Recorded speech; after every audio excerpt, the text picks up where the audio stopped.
Welcome back, Cyber Explorers. It's Alfie, and in this video we'll explore together with this step-by-step guide how to find the public IP address of your network in Windows. So without further ado, let's get right into it.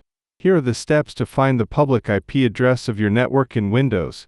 Using command prompt, press Windows key +R, type CMD, and press enter. Type and press enter. Your public IP address will be shown in the results. Or type and press enter. This will show your public IP address. Using PowerShell, press Windows key +R, type PowerShell, and press enter. Type.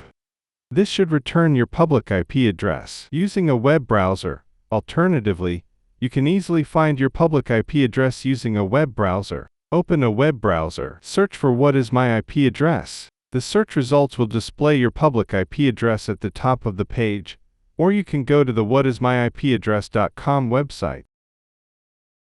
And that's it for today. If you found this video helpful, please give it a thumbs up, consider subscribing, and don't forget to activate the notification bell so you won't miss out on any new uploads. Thank you for watching. Until next time, see you later.